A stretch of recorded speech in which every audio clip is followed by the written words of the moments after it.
Hey, what is up, everybody? I am here to give you guys my What's Better Raw or SmackDown episode.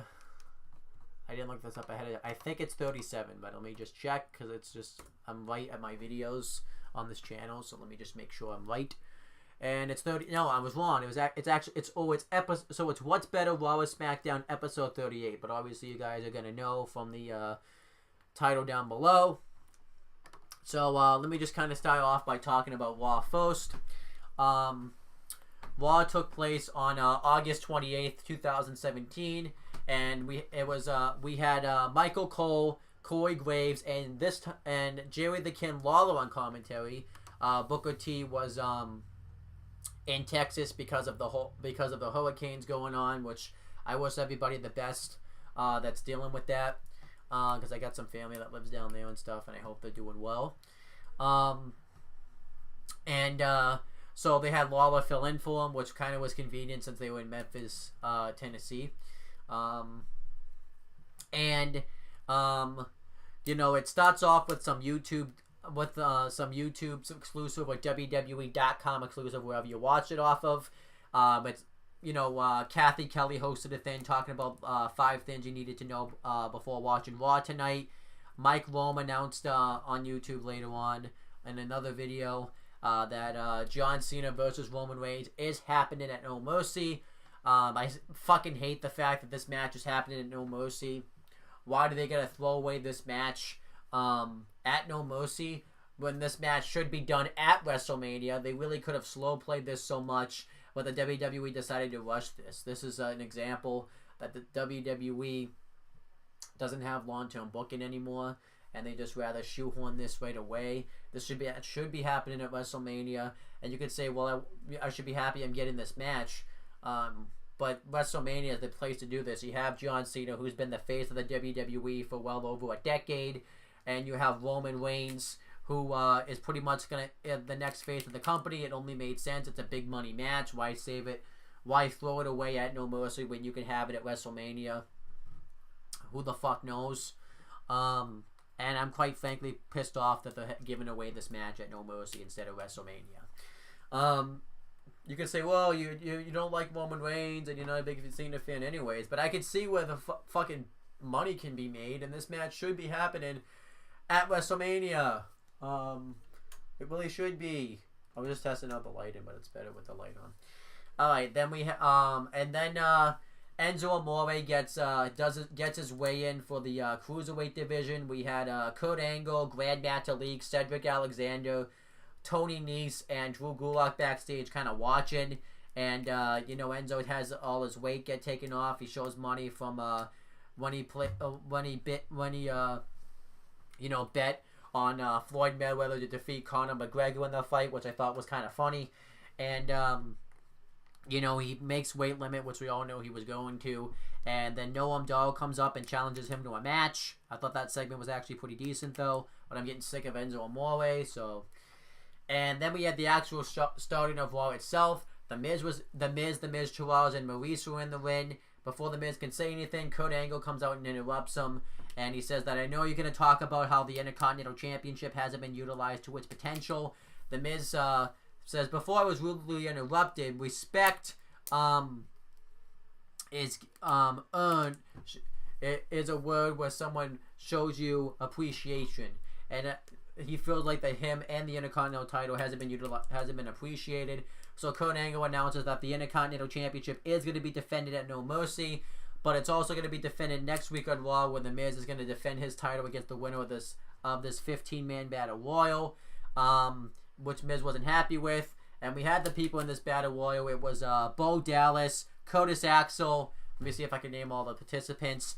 We had the Hardy Boys, Big Show, who was clean shaven, Elias, which Michael Cole kept messing up and kept calling him Elias Sampson, even though that's not his name. I wonder if he got in trouble for that.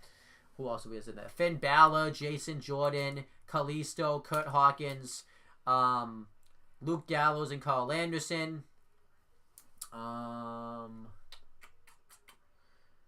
Apollo Crews, and I think that's everybody. I might be missing someone, but I can't think of anyone else that I'm missing. I'll break down like the highlights of the match. Everybody just immediately eliminates Kurt Hawkins, I felt bad for him. You know, he can't really catch a break. Everybody tries to eliminate the Big Show. Big Show overpowers everybody. One spot I liked is Luke Gallows was trying to eliminate Big Show. Gallows and Anderson were both attended to. And then Finn Balor comes in and they all eliminate the Big Show. And they tease a little bit of a reunion with the club, which I thought was awesome. They even went to do the Too Sweet thing, but Elias attacked Finn Balor from behind. I thought Matt Hardy and Carl Anderson had some nice altercations. Matt Hardy eliminated Luke Gallows, and he goes for a twist of fate onto Carl Anderson. He pushes him off. This was while he was on the apron, when they both had gone over. And Carl Anderson goes to charge at Matt Hardy. Matt Hardy throws him headfirst to the post, and he gets eliminated. And Luke Gallows then eliminates Matt Hardy. And Gallows and Anderson attack Matt Hardy, but Matt Hardy's been eliminated because Gallows eliminated him. So I thought that was some good stuff right there. I like the role that Finn Balor got on, where we just kept taking guys out. I thought that was pretty cool.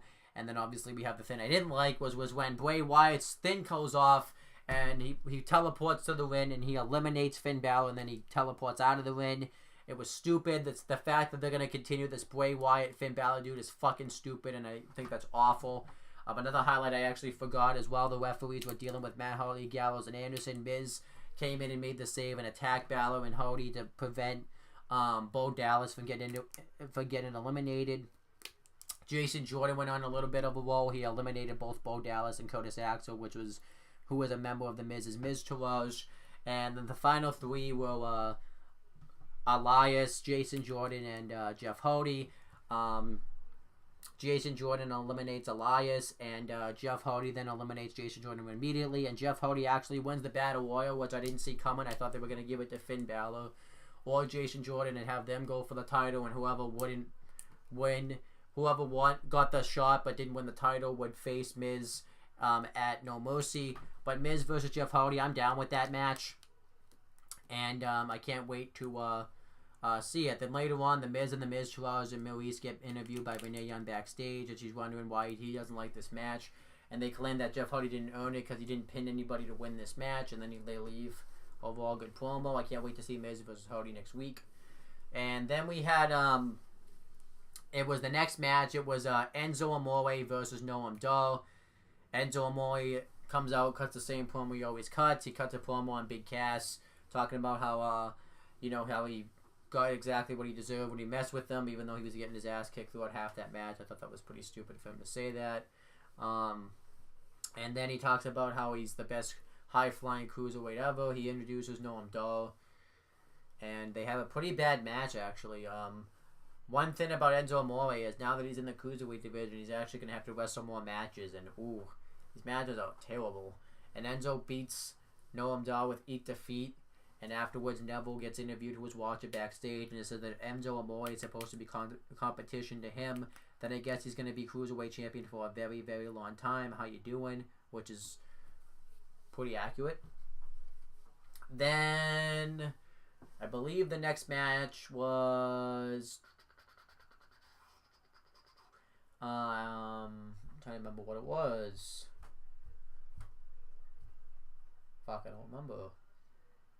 Alexa Bliss got interviewed. I don't know if this had happened before this. And then she talks about how she's going to make Sasha Banks look like a loser and how she's never defended the Raw Women's title. So, whatever. I don't remember what else happened on this show. Let me kind of look it up real quick, because I forgot. I mean, I didn't mean to, but... I don't remember if it was the... I just want to kind of look it up real quick because I want to make sure I didn't forget anything.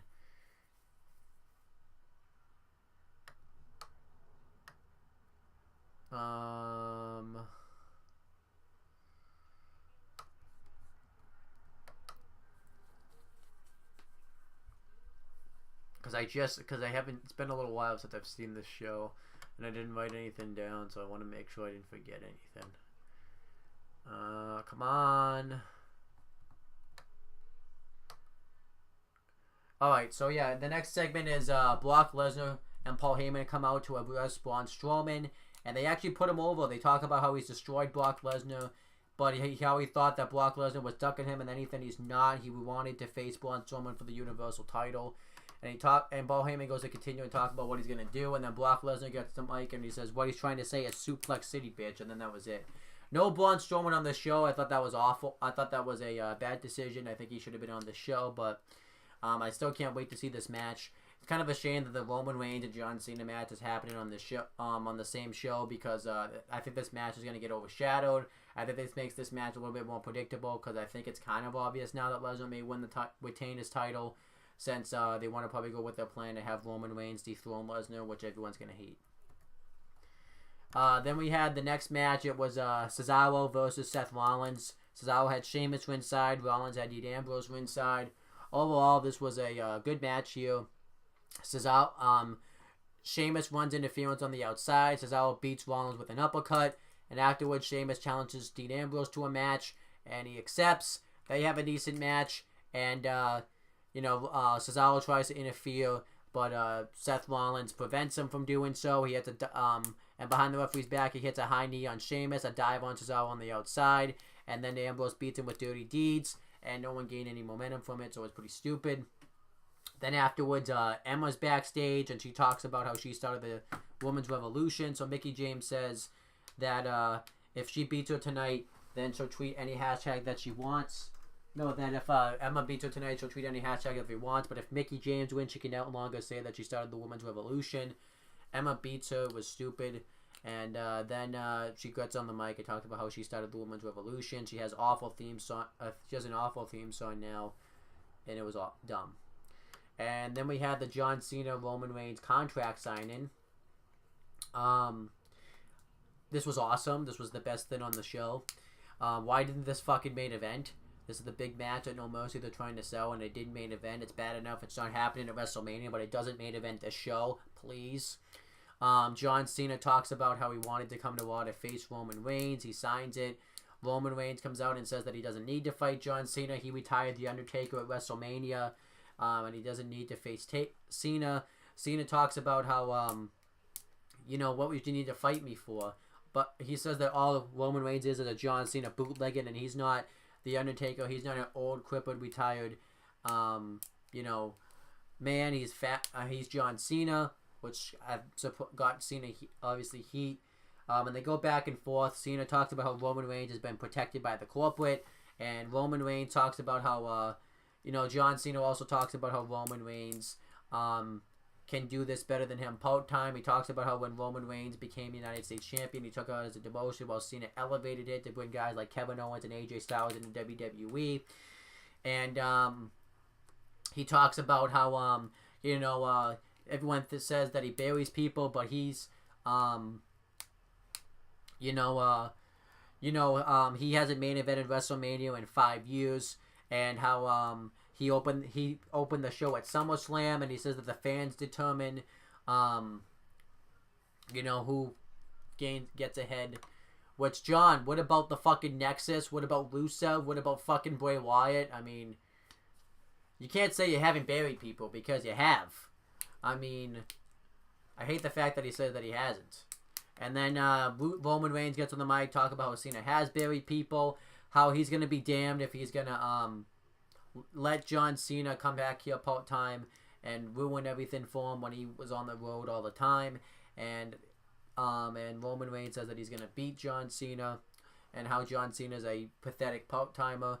I thought that was the best promo that Roman Reigns ever cut. They signed the contract, and overall, I really enjoyed this segment. And it's pretty clear, I think, that Roman Reigns is going to be the heel in this feud. Cena's going to be the babyface, which is weird. And this was an awesome segment. Really should have gone on last. And then afterwards, Cena and Reigns faced Gallows and Anderson. It says here, I didn't watch the match because technically it disqualified Roman Reigns as being a face, but it says that John Cena and Roman Reigns won, whatever. And then Elias is performing a concert where he's trashing Elvis Presley. So, Jerry the King Lawler brings out, from Southpaw Regional Wrestling, Impressive Pelvis Wesley, which is Heath Slater dressed up as Elvis, and Elias beats him up. It was fine. And then we had the main event. It was a Raw Women's Championship match. Raw Women's Champion Alexa Bliss versus Sasha Banks. Before that, Sasha gets interviewed talking about how she's going to make Alexa tap out. This match was alright.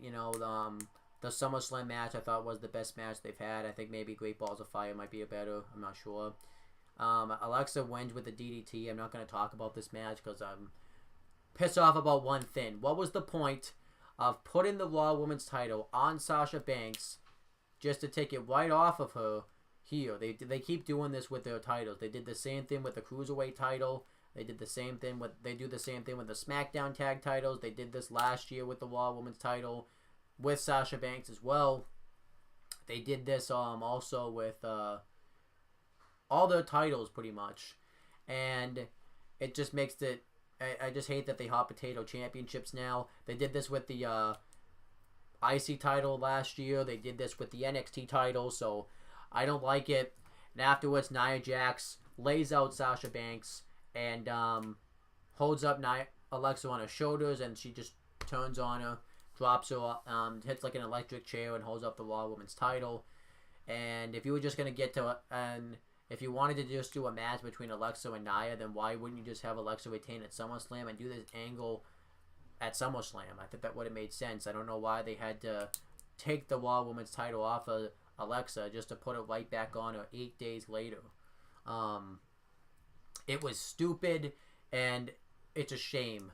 One thing I'm happy about, though, is we're going to get a different Raw Women's title match between Alexa Bliss and Nia Jax. It's going to be trash, but there is story there. But why? Just why are they going to... Why did they do this? It doesn't make any sense. Overall, I thought Raw was a good show. I enjoyed the Battle Royal, the Cesaro, the two matches, the Cesaro Sheamus match and the Dean Ambrose, Sheamus match. No, the Cesaro Seth Rollins match, the Dean Ambrose Sheamus match. I enjoyed the contract signing. I enjoyed the Battle Royal. So overall, I thought Raw was a good show. If I had to rate it, I'll probably rate it a 7 out of 10. Wasn't anything fancy. Actually, probably 7.5, I'd say. And then for SmackDown, you had that took place August 29th, 2017. You had JBL, Tom Phillips, and Byron Saxton on commentary for this show. And you had the same thing where you had the 5 things you need to know about SmackDown, where Kathy Kelly was talking about everything, trying to hype up SmackDown. And they even did the thing where they talk about how Dean Ambrose and Seth Rollins are possibly going to be facing the Usos, because they've been taking shots at each other, which I would like to see that. And then we had it showed us the recap of the United States title match from from last week, and we had the first segment. Jinder Mahal comes out and he talks about how he gets disrespected by his people, and the Sin Brothers apologize for failing to beat Nakamura and how he knocked him out, and he says that they want to show their gratitude by kissing his feet. And Nakamura interrupts him. He shoves the Sin Brothers aside and he attacks Jinder. The numbers game is too much for Nakamura, so Randy Orton comes out to even the odds, but Rusev lays him out with a kick to the super kick. And then Jinder Mahal lays out Nakamura with the Colossus, and they all stand tall. And this leads to a tag match later on in the night. Then we had the first match on the show.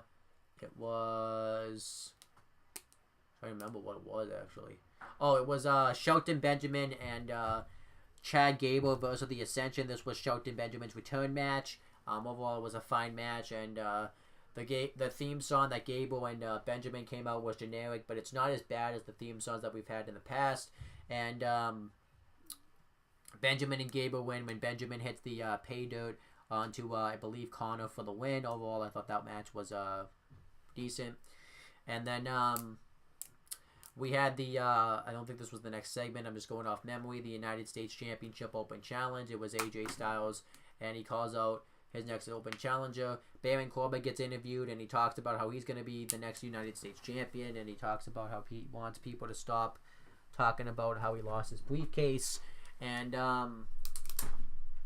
then before Baron Corbin can come out and accept, Ty Dillinger comes out to accept, but Corbin attacks him. They get into a brawl. And Dillinger is able to lay out Corbin long enough so he can accept the challenge. And AJ Styles just immediately squashes him and beats him with a calf crusher. I thought that was awful. I really wish that we could have gotten a really good U.S. title match with Styles and Ty Dillinger, but it didn't happen. And then afterwards, Corbin attacks Aiden English attacks Ty Dillinger on the outside, lays him out with the end of days, and then he goes to attack Styles. Styles fights him off. So obviously this is going to be a match. I didn't care for this segment. It was really overbooked, and I wish we could have just gotten a really good United States Championship match. And then we had what else was next? Backstage, Jinder Mahal and Rusev are confronting each other, and Rusev says that he's not friends with Jinder Mahal. He just wants to get revenge on Randy Orton, and then he wants to move on to challenging him for the WWE Championship. And I think the next segment was Bobby Roode. I think he had a match. If it's not, I'm going off memory. Bobby Roode has a match with Mike Kanellis, with Maria Kanellis ringside, and he squashes him. He waits with a glorious DDT. It's a real shame what's going on with Mike Kanellis. Obviously, we just found out that he is, fighting a drug addiction, and he's fighting to get clean, which I think is awesome. But yeah, it's just really bad what's going on with Mike Kanellis. His gimmick was fucked when he came in originally, and then it's bad. But Bobby Roode, I think, is doing pretty well, on the main roster so far, but he's only had like 2 matches, so it's really weird that they're going to have him be a babyface, though, because this gimmick seems like something that should be a heel gimmick, but whatever.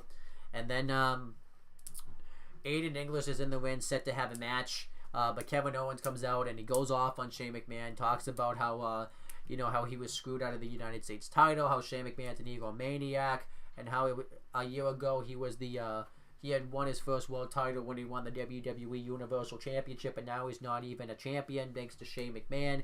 Shane McMahon comes out and explains the situation that happened, and Kevin Owens talks about how he got screwed, and Shane McMahon wants the match, wants just a regular program and a SmackDown to continue.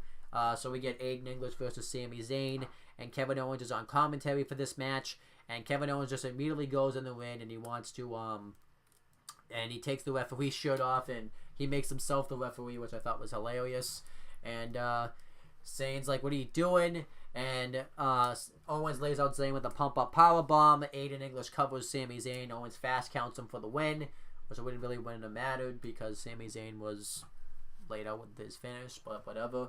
And afterwards, Shane McMahon gets interviewed, and he says that loss for Sami Zayn is going to be erased from the record books, and he's going to deal, and there was going to be consequences for Kevin Owens. So either this is leading to a Sami Zayn Kevin Owens feud at Hell in a Cell, and we're going to get at Survivor Series Team Owens versus Team Shane, or we're going to get at Hell in a Cell Shane McMahon versus Kevin Owens, and we're going to get it like on SmackDown Kevin Owens versus Sami Zayn. I'm not sure where this is going, but I'm decently interested in this.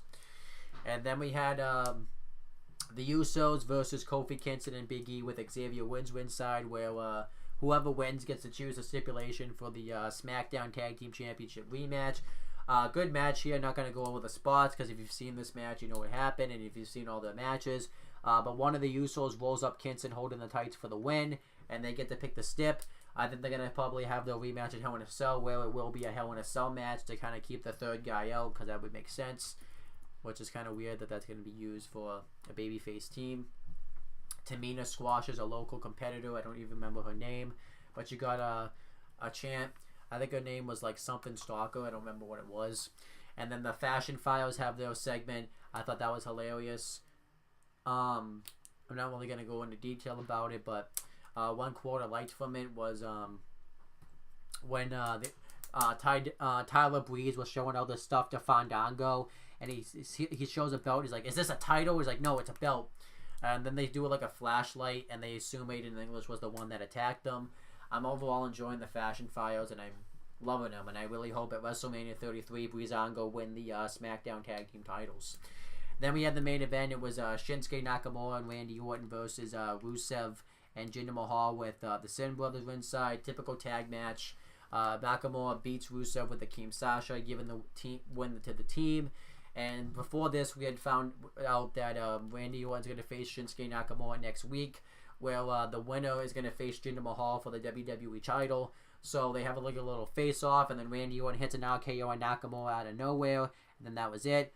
Overall, I thought SmackDown was actually a pretty good show. I think Raw was better this week though, just because they really weren't bad shows. They were about in the same level, but I think what made Raw better was I just enjoyed Raw more. It had that great contract signing. It had the Battle Royal.